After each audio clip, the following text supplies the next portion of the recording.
Hello అండి, మనం డాబా స్టైల్ పన్నీర్ కర్రీ ఇంట్లోనే ఎలా చేసుకోవాలో అయితే మనం చూసేద్దాం. ఇప్పుడు దానికోసం ముందుగా పన్నీర్ తీసుకుని ఇలా క్యూబ్స్ లాగా అయితే కట్ చేసుకోవాలండి. మీరు బయట పన్నీర్ అయినా తీసుకోవచ్చు. ఇది నేను ఇంట్లో తయారు చేసిన పన్నీర్ తీసుకుంటున్నాను.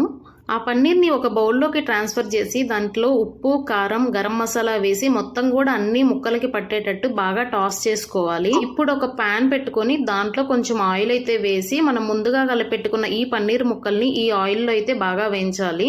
సో కలర్ చూసారా, ఆ టెక్స్చర్లో రావాలన్నమాట. ఇప్పుడు అదే ఆయిల్లో మనం సన్నగా కట్ చేసి పెట్టుకున్న ఒక ఉల్లిపాయ, ఒక టమోటా వేయండి.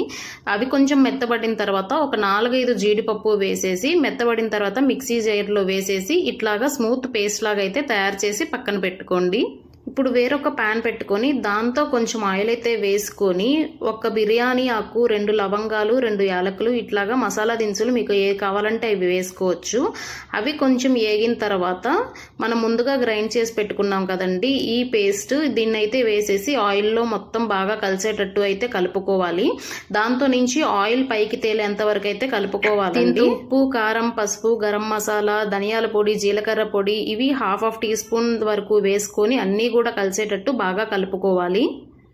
ఇవన్నీ కలుపుకున్నాక ఒక 1/2 గ్లాసు అట్లాగా వాటర్ అయితే పోసుకొని మొత్తం కలుపుకొని టేస్ట్ అయితే ఇక్కడే చెక్ చేసుకొని ఉప్పు తక్కువ అయితే కొంచెం ఉప్పు, కారం అట్లా యాడ్ చేసుకోవచ్చు. ఒక 2 మినిట్స్ బాయిల్ అవ్వనివ్వండి. దాని తర్వాత మనం ముందుగా వేయించి పెట్టుకున్నాం కదా ఈ పన్నీర్ కూడా కర్రీలో వేసేసి మూత పెట్టేసి ఒక 2 మినిట్స్ అయితే వేగనివ్వండి. ఈ పన్నీర్ కర్రీ మనం చపాతీలోకి, నాన్స్ లోకి చాలా చక్కగా ఇంట్లో అయితే తయారు చేసుకొని తినొచ్చండి. మనకు డాబా స్టైల్ టేస్ట్ అయితే ఖచ్చితంగా వస్తుంది. ఈ కొలతల్లో మీరు కూడా తయారు చేసి అయితే చూడండి. టేస్ట్ అయితే బాగుంటుంది. మీ అందరికీ కూడా తప్పకుండా నచ్చుతుంది. ఈ వీడియో కానీ మీకు నచ్చితే లైక్ చేసి, షేర్ చేసి, కామెంట్ చేసేయండి.